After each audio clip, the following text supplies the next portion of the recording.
So good afternoon. I'm going to run through predominantly what I've gone through on our own farm, how we've had a focus of trying to understand how and where do we use nitrogen, why do we use nitrogen or bagged fossil fuel-based nitrogen sources, and a focus of trying to understand data and technology to help us reduce that use.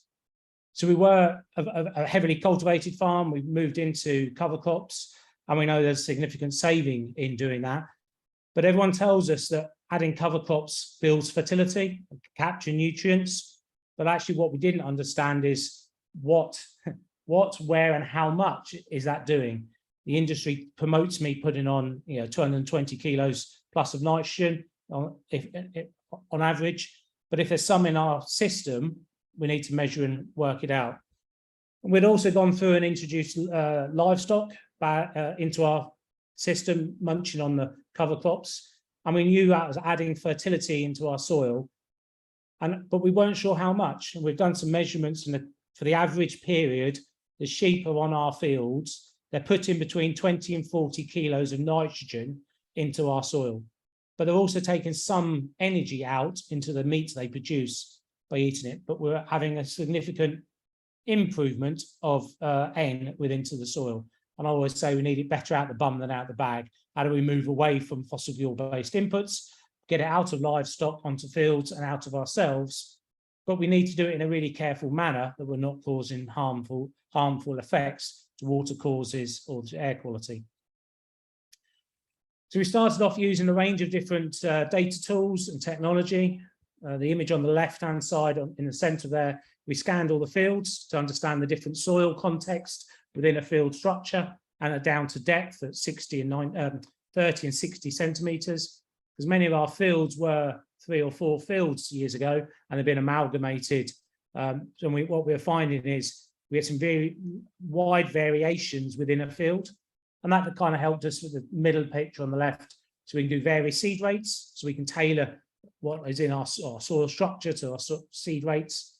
And then on the left-hand side, P and K we can do in vary rates. And then the middle pictures are yield maps. We can understand what's coming off.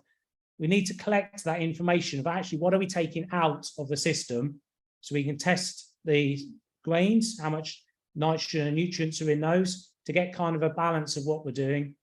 And then the image on the right-hand side is a biomass image, and I'll touch on that in a little bit longer. So we started off looking at what can we bring into the farm to improve, to give us cheap nutrients. So the top left-hand picture is a compost. Bottom left-hand picture is actually the recycling centre, the material that's coming in. And this top middle picture is the microplastics that are now, have been placed in some of our fields, and I know many fields are getting contaminated. It's a great resource to improve fertility into our soil and organic matter, but unless the consumer can and the people that they're collecting the waste from separate it better, we're going to cause contamination.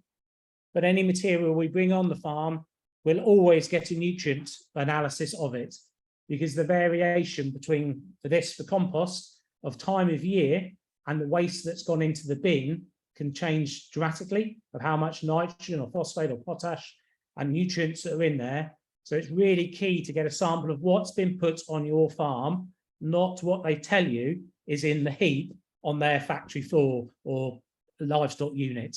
So get a sample of it done. Costs 30, 40 pounds, depends on where you're going, maybe a little bit more, but it's a real value and it'll understand to what you've got. The same as we used a manure spreader. When we first started spreading manures, we used a standard spreader. Actually, what we found, we didn't know what and where was getting placed on a field. So we now use manure spreaders that have weigh cells on and GPS positioning, because actually we can count, we measure exactly what's coming out of that spreader, where it's going, and then we can layer that in to the fertility we need to build or replace within the field. And it's the same again for the manures we bring in. We bring in horse manure wherever possible, some chicken manure, compost, and any other organic material I can that's clean, but it each needs to be tested. We found with our chicken manures, they can vary through the season depending on the age of the birds and what the weather pattern's doing. And that changes within the sheds. So we're taking, for us, we take it out of 3 different sheds. So we can either separate it or keep it together. And there can be several kilos of nitrogen per sample difference between it. And the standard RB209 samples are nowhere near what we've been bringing in on the farm.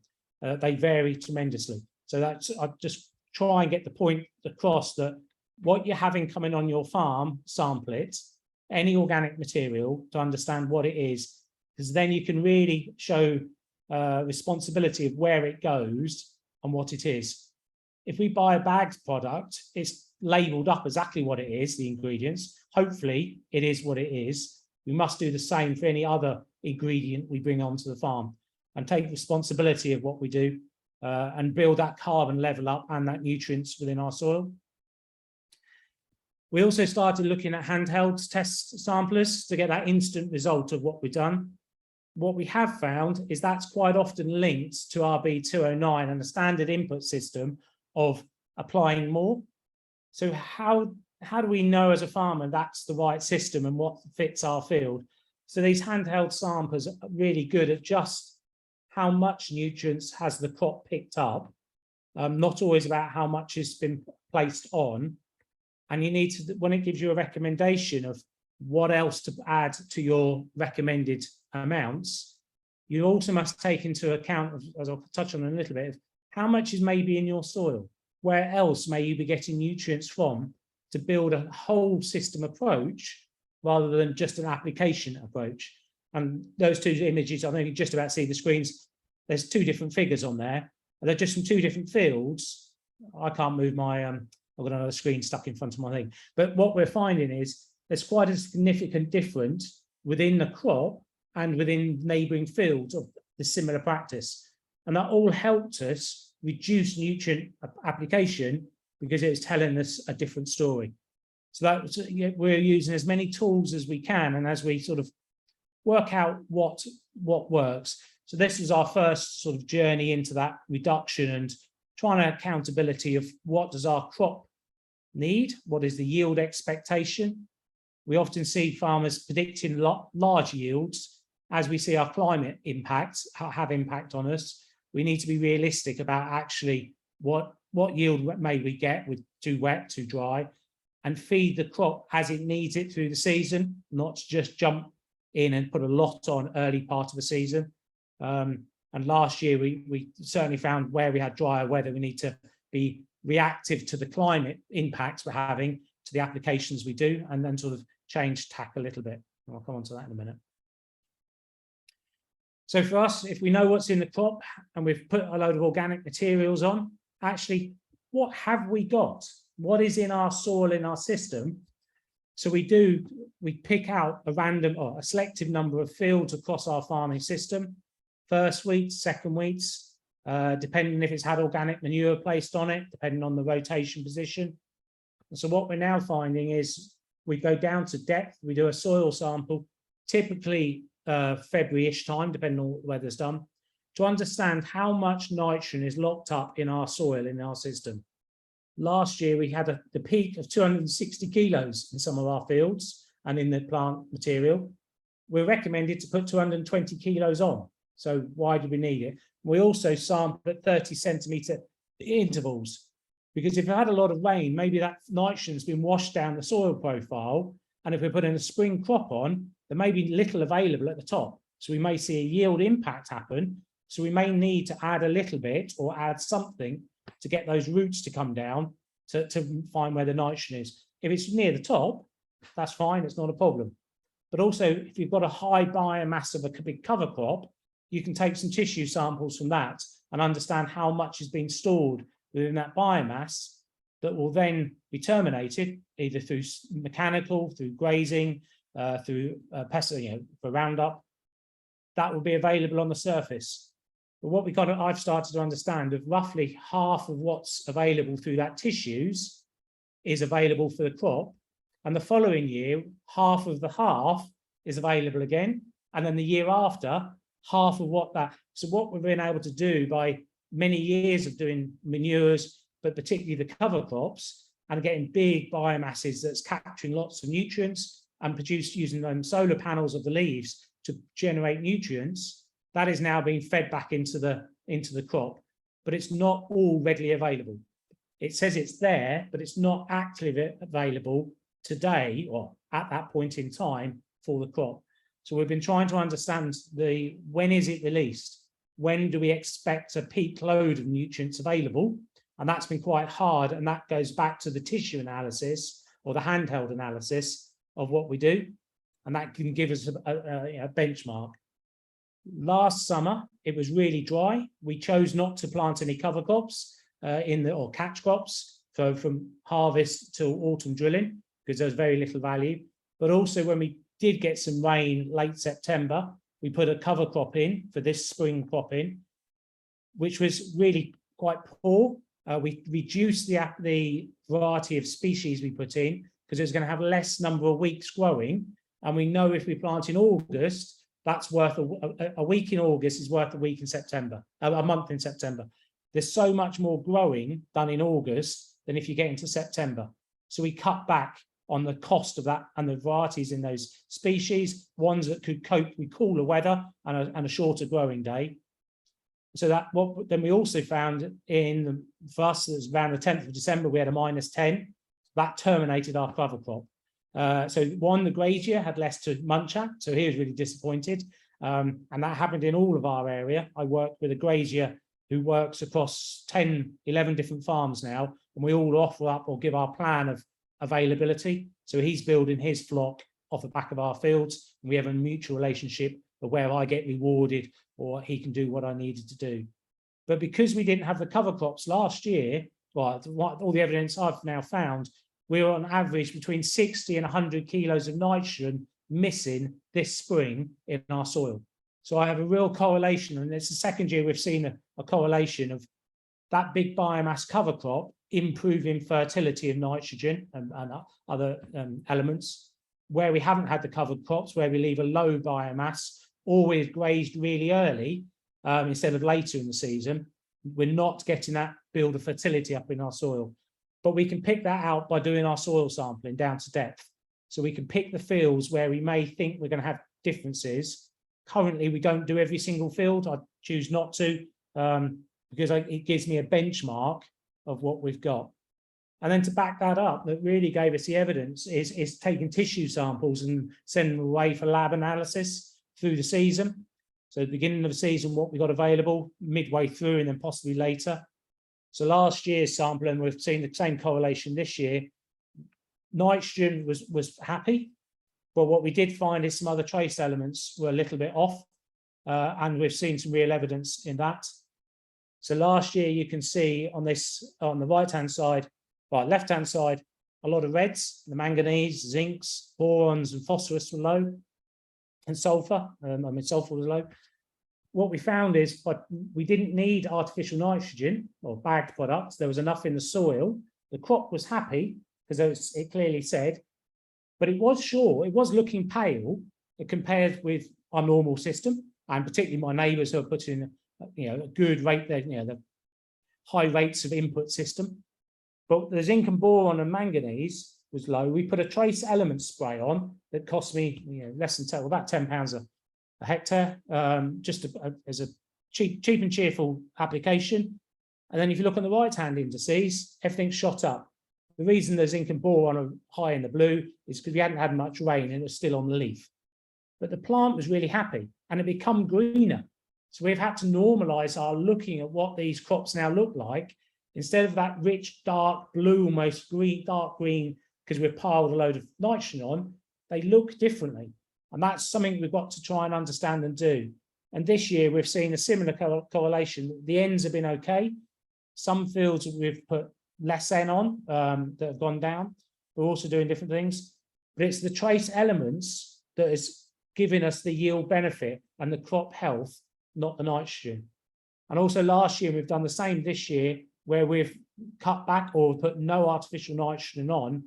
We've purposely gone out and put 40, 60 and 80 kilos of liquid fertilizer on our tram lines, just to make sure that we're not completely daft.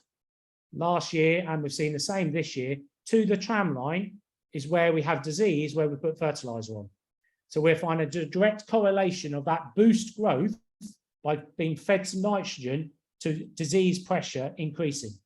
So there's a correlation between the two of increasing fertility from the top, boosting growth rapidly, and then more disease pressure. And I think we're seeing similar with weed populations, but I can't evidence that.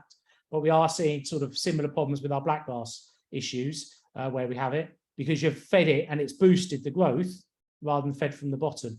So now how do we think about how do we feed from the soil up rather than from the top down? But last year, because it was so dry, and I'm just a little concerned with this season, it's better at the moment, but we desperately need some rain. Where we had it really dry, there was no transportation of moisture coming up out the ground. So where was it getting its nutrients from? And I think we had an impact by no moisture, reducing yield. So could we have put a foliar application of a product, a seaweed extract, a nitrogen product, and fed from the top and just lifted the crop? So this year we're adding that element in as just saying, if it's really dry and it looks like we're currently where we are, we've missed the rain, we had 2 mil. If we miss it tomorrow, where we get the crops are going to become thirsty, do we need to add something on the crop just to give it that longevity? And it's lots of what we're trying to understand. Currently, nobody in the industry wants to sell me a product with this kind of information, because I'm not trying to buy inputs. I'm trying to build knowledge base up of tools we're using. I use My Soil. It unlocks real levels of potential of layering information of yield, soil, nutrient mapping, P and Ks, trace elements. So these are 3 images or 2 images of one field. The left-hand one was part of the season, and you can see part of the field red, and the pale stripes are where we have flower strips up the field. We add biodiversity every 90 to 100 meters. I'm a 30-meter sprayer, so we're putting habitats in the middle of the fields as well. So that's where the stripes come from. But you can see the different greening, and they're from different treatments where we put in. And actually, the bit on the center left, the red, was actually where we had put some nitrogen on. And that was kind of, I think, picking up the disease elements because it lost its shine to the satellites. The image on the right-hand side is a field where we'd used heritage wheats in our second wheat situation. It's a YQ, so it's a multi-blend of heritage wheats at different sizes and shapes. Half the field had the heritage and half had a conventional wheat. The only application on there was a pre-emergent spray, and then nothing else applied. The soil analysis said there was about 140 to 160 kilos of nitrogen available in the soil. So we took that through to harvest. And on that image, the green was the heritage variety and the red was the conventional variety. So it's the heritage variety. Well, I think the heritage variety could access more moisture because it's really dry, got its roots down, and actually brought more nutrients up and had a more biomass because it was a lot bigger, thicker crop than the other side. So there's more things I'm trying to learn now, is which varieties have the right root structure in our modern varieties, or do we need to do blends or go back a bit to some older varieties? And we're trying to map that also currently this year to sort of say, what is the correlation? Which varieties, not just do we focus on yield, but tolerance to a changing climate. So if you look at the image on that left-hand side in the red area, we've also done our carbon measuring across the field landscape. The image in the middle there is a similar, is that field, and you see a red on the left-hand corner around that side. So where we're low in organic matter directly correlates on all the fields to low yield and low biomass on those imageries. So our crop was struggling equally where we had low organic matter. So if we're knowing that if we're improving organic content, we're improving the resilience within our crop, and also using these maps because we've zoned the fields out. We've got a couple of data holes missing. The sampler lost his samples, but we have some red areas. So we're bringing in the compost and we're targeting the reddest areas first, because I want to bring those up, and then we'll standardize the application across the field. On the left-hand side of that image, on the field there's a green lump along the bottom. So if both pictures, the left-hand side beside the bar graph, that middle block that has a beige at the top and a thick green bit along the bottom. The green bit we'd put into a clover lay for 3 years for a turtle dove trial. That 3 years directly correlates to where that green is. So the difference, just taking it out of a cropping and putting it into a clover lay, could make a massive difference to the organic content in the field. That's what really surprised me. So we're now actively taking fields out of production and putting them into herbal lays to build organic material, build fertility, reduce weed burdens, and hopefully we'll start seeing that boost coming in, and we get paid for it, and we can add a lot more livestock on top. So we can stack enterprises onto the business and get revenue streams coming in and sort of add benefits, and then we can get paid for that as well. And I think my future will be probably a few years down the line, probably 20% of the farm may be in herbal lays, because we're going to be adding elements in each year, but taking some out that have been in for 2 to 3, maybe 4 years, and having a free fertility building period, getting funded by currently by government payments, but we may get that through a carbon payment in the future. And then we're seeing increased productivity on those years after coming out of cultivation. So how do we sort of build up? But we also need to build it up at depth. So that good worm life, putting that organic matter down. When I take it out of production, I may lose some organic material in the top surface as it sort of goes back into cropping. But if I've held it at depth or at deeper profiles, hopefully that stays in there longer. So this is more the biomass imagery we've been using, and we use various different tools that Frontier give access to. This is a field it was done a couple of weeks ago, the image.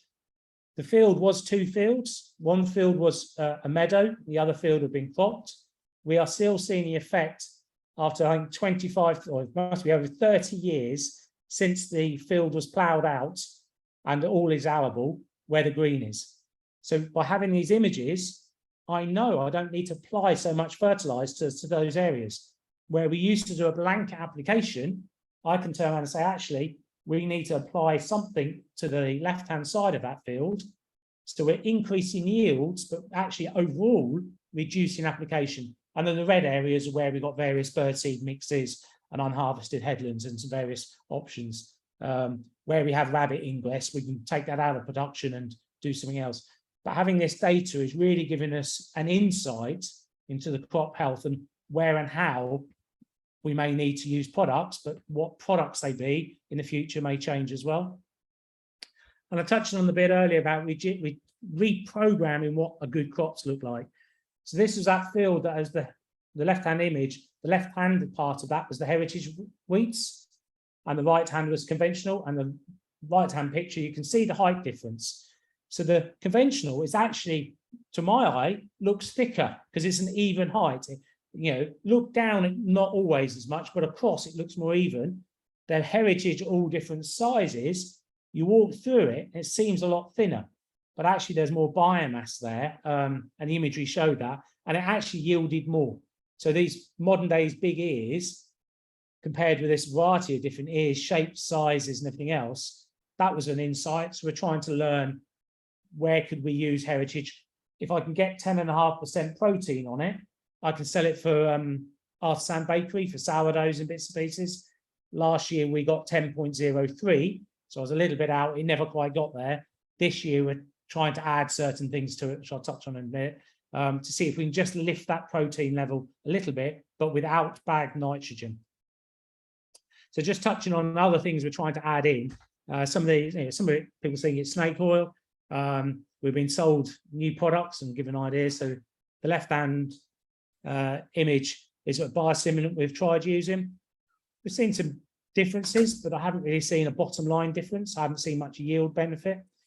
And the product we're using this year is this Blue N. So it's a biostimulant. It's meant to help the wheat or the crop capture more nitrogen out of the air and transfer it into yield increases and into its rooting system. I'm not looking for yield increases as in above what I'm doing. I'm this year trialing it to remove fossil fuel, nitrogen by apply. So we've got it on standard application, no application, and just this. And we're able to map that through and see what happens. We've also put it on winter beans. We can see what benefit that does. Because we've blocked, a lot of our fields are in blocks, we can put 1, 2, or a number of tram lines into stuff, then take it through to yield and see what the yield monitor on the combine says. And I'm kind of skeptical a lot of these things. People are trying to sell me products that are costing 20, 40, 60 pounds a hectare because they're going to increase output. Do they? Or in a combination or with 1 or 2, could we get a protein increase on my heritage wheat? Certainly the AdBlue, we've done that or trying that. Or could we help that compensate for using bad product?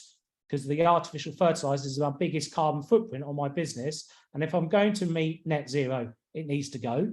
But I also need to, I believe, go sub-zero and have a farming system that I use my cropping as a stable, maybe less, but the other bits in my, and the soil and the around and the cover crops in the place where I could market or trade carbon through the supply chain or through markets or through other things. It's finding that balance. And we're seeing lots of trials and systems going on and people doing that accountability of what can we do. So this is one of the fields we've got it on. The right-hand side of that picture, you've got slightly darker green nearest the stripe in the middle. So you've got 2 different fields and a block in the middle, which is a beetle bank. The slightly darker green on that smaller field and on each side, and that's actually where we put some the blue N on, and this is a heritage wheat variety this year. So we're actually seeing some difference.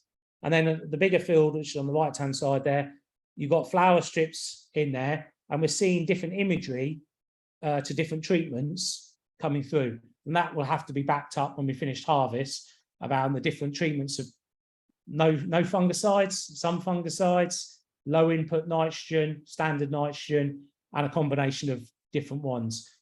And actually what we're seeing is the really dark ones don't always correlate where we put the most amount of nitrogen on. Sometimes that's organic matter. So it's trying to evidence what we're trying to do. And this is the field at the YQ again. This was done on, say, 10th of June. So I've done my tissue analysis. That said it was short on a trace element, but nitrogen was happy. We've done soil sampling, and it said there was 180 kilos of N available within the structure of the cover crop and the soil. It had manure put on a little bit last year, but a bit more the year before. So we know there's some readily available in. And you've got darker green blobs on the left and right hand side of that field. That directly currently relates to where we put the blue N on, this stuff that's meant to capture N from the atmosphere. So we are seeing difference, but we will take that through to yield. So I'm just starting to find this quite fascinating. What is it? Is it just stuff we're seeing, or is there a commercial benefit to it?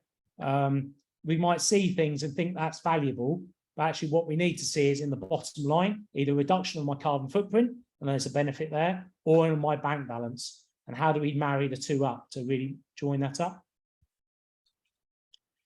So that was, just going to stop sharing for a second. I just want to find I don't know if I've shared that. Let me just share that. Can you see that one? Now let's play that again. So that's what I've done to the farm. There's a field myth now there. So we're a 30-meter sprayer. So every 90 or 120 meters, we're putting 6-meter flower margins in. They construct a 1-meter tussocky grass either side because I have a little drill. 4 meters of flowers. The flowers get cut and removed in the autumn, and that's a food resource that currently we compost, but I could feed to livestock. So the idea is to bring cattle into the system. We'll house them in the winter. We produce between 80 and 120 large bales of fodder or flower margins and other areas, which is a free feed resource that I can feed some livestock to. The hashed areas where we took herbal lays in, and all the greens, pinks and yellows are straightening fields out. So we've mapped everything to within 2.5 centimeters using RTK to the tramline width, and anything that doesn't fit comes out. And then we're putting habitats in, and the evidence is what we've seen is the habitats are increasing yield.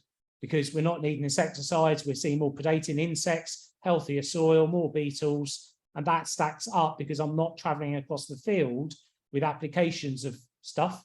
So I'm cutting my fuel use, but I'm also seeing healthier soil, which is having more worms and beetles in. So the organic content, I believe, is also increasing because we're stopping moving soil. So it's just a quick run through of what we've been doing. I'm really open to questions. Thanks everyone for sharing their survey bits. I was really interested to see it. Most people are doing some things, so I didn't have to go right back to too much of the basics, but there are tools available for us. And within your project, you're going to be doing that soil sampling, maybe looking at some tissues and trying to understand the actions you've done in the past or are currently doing. What are the economic benefits to reducing nitrogen, but also improving soil organic matter and reducing your operations, which reduce your fossil fuel waste as well. So it's what tools can you use, and within this trial, which ones can, so we don't want to be, from my view, I don't want to be doing 7 different tools in the future. Which 1 or 2 give us the answers or the confidence to move things forward? And I think tissue analysis is going to have to be key, because I want to know what's actually is, how healthy is that crop, and also that soil analysis. And we could do the handheld as we just do a quick snap analysis, quick test as all across the field. Does that quick test relate to the stuff I have data to? And we can sort of benchmark ourselves across. So do we have any questions? Thank you so much, Martin. That was so informative and also really inspiring to hear about all the different things you're doing and all of the good news for nature-friendly farming, of the positive outcomes that you're getting. Thank you. Yeah, I've got a million questions I could ask you, but I might do that another day. I will open the floor to our farmer participants to quiz you as they wish. Hi, Martin. It's Andrew from University of Bristol. I've started doing a cover crop of just mustard in front of my spring oats, just overwintering and then incorporating that, and just been scratching it in the autumn. So any advice on what I could add to that? It's quite cheap and it works quite well at the moment, but what we could add to that? And I'm interested in how are you just broadcasting your cover crops? Are you actually drilling them in? So predominantly we're drilling them in. We chase the combine wherever possible if there's moisture, except like last year it was too dry. That window of a day or 2 after the combines come out is really critical, because there's normally moisture in the bottom. The minute you've cleared it, that moisture's going. And I've seen many people also broadcasting, particularly if you can get a boom spreader over the surface, over the crop, and for some elements of the cover crop. So some are broadcasting and then drilling in, because you've already got something started. And then the cover crops, if you're going into spring, you want some deep tillage stuff, you want some shallow stuff. You've got some great opportunities there for some clovers, brooms in clovers, some legume building things. So build some elements in, and can you add some livestock? Be very careful with them. Don't just let them roam the field for days. Keep them moving. Get a shepherd who wants to move electric fence in and graze it. That builds fertility. But biology, it really transforms the life within the soil, because that stuff out the bum has got life in it. Yeah. The more diverse you can, I would be looking 6 to 8, 10 different species. What fits your soil, your weed burden, your confidence of output. If you get lovely frost in January, can you take out a set of ring rolls and crimp it down? That'll terminate 90% of it, which will open it up, and if you're using Roundup, it'll give you an exposure to your weeds if you haven't already grazed it out. Or you could add a cultivation if you want to use Roundup, because you've already terminated the majority of it, and what's left should be small stuff. So we can look at tools we can do, but diversity is key. The consequences if you don't, if your mustard, radish, whatever single or 2 species you use doesn't grow, you haven't got a cover crop. If you've got a range of stuff and you can tailor your budget to the percentage of each thing, you actually have diversity to whatever the weather's going to throw at you. Biblical rain or drought conditions, there'll always be a plant that survives. So you'll always have something. And we also found that autumn catch crop is, particularly for late stuff we know we're going to drill later in the autumn, is critical as well, because if the weather closes in, I haven't got bare fields. I've got a really cheap and cheerful mix of one or two, maybe probably 3 species of cheapest stuff. Some stuff might come out my shed. If I've got some oats or some beans or something, and that's not going into the following crop, I might chuck a little bit of that in. But that builds us resilience that if I don't get all my autumn drilling done, those fields are protected and have something growing through into when we hopefully dries out to get something later. Brilliant, thank you. Andrew, if you have any follow-up questions, feel free to jump in again. I might jump in there. Martin, if people on this call or in the project that haven't been able to make it today want to access sort of advice that you're giving, what resources are there as part of the Nature Friendly Farming Network that they could access, either to get advice, or how would you advise people to get advice outside of this call? So within the network, which is free to join, I'll add that, there's various webinar tools. There's e-newsletters that come out will give you farmer case studies and information. Social media is the best thing, is YouTube. There's lots of amazing people out there. The network is trying to connect those people and organizations to spread the message. So the network doesn't give advice, but we will share what other farmers have done and the process through that. I'm always happy to be contacted, and I'll put you in touch with people, or I can answer the questions. But social media and Google is pretty good, and YouTube. There is some awesome videos out of other farmers, what they've done and the journey they've gone. But if you're looking internationally, always think of the out where we are globally, in where you are. If you're in the south of England, where does that translate to America? If you're in Scotland, you've got shorter daylight hours. Where does that translate to somebody else? Don't just think, I can do that. Where is it in context of your weather patterns, your altitude, daylight hours? Thanks, Martin. Any more questions?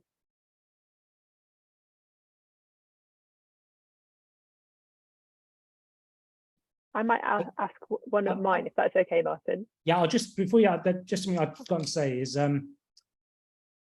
don't buy cover crops in mixes, because you'll be sold something that may not work. If you're buying cover crops, go and talk to the person you're buying it from and understand, if it's a mustard, what mustard variety?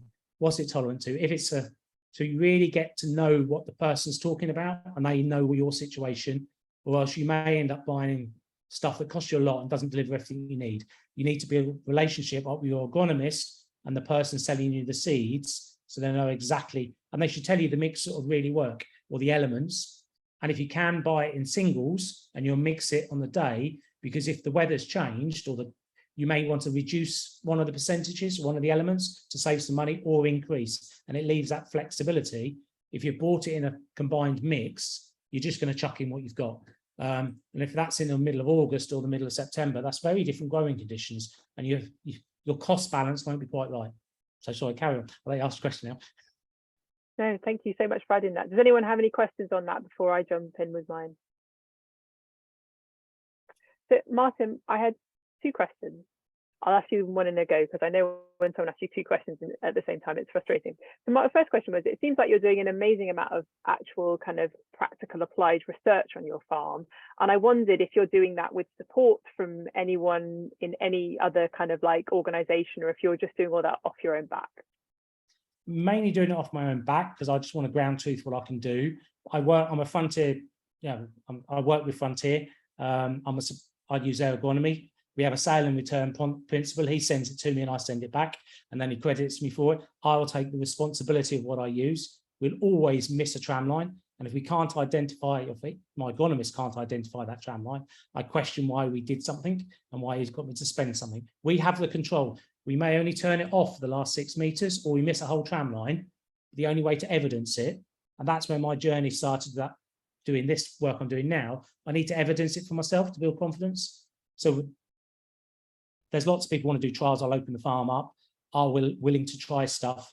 And new products now have a principle of, I'll try it. If I have an evidence that it works at the other end, I'll pay for it. If you just want me to pay for it without me seeing real evidence, why? Have confidence in your product. I'll use it however you tell me to use it. And if there's a benefit at the other end, I'll happily pay for it. Wow, that is some very strong consumer principles. I like it a lot. And how does that work out, Martin? Do you find that they're happy? Are you sending everything back? Is there a point at which they're going to stop, or?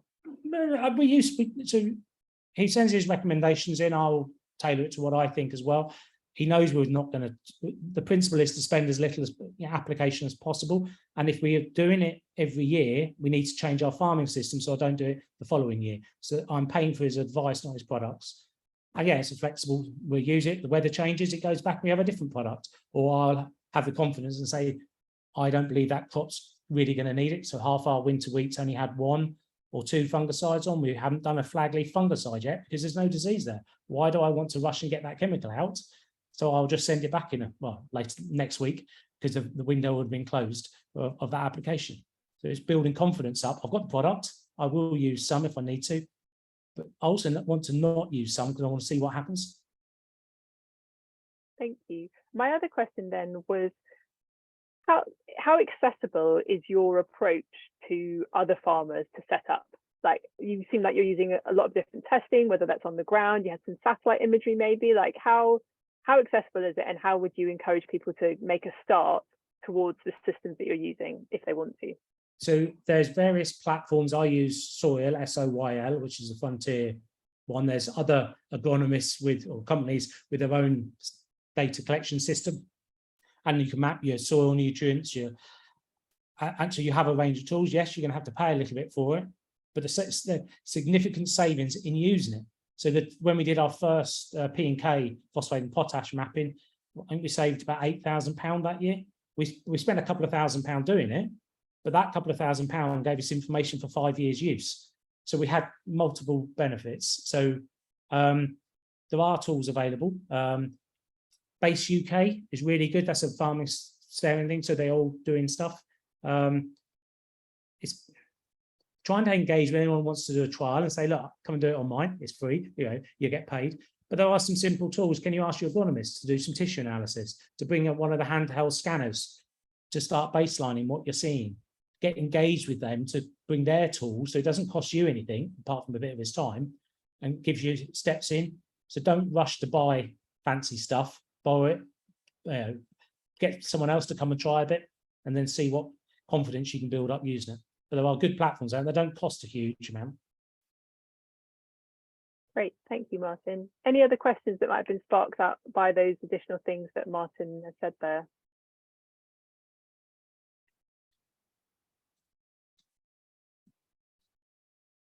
Great, well, I think I will stop the recording at that point then.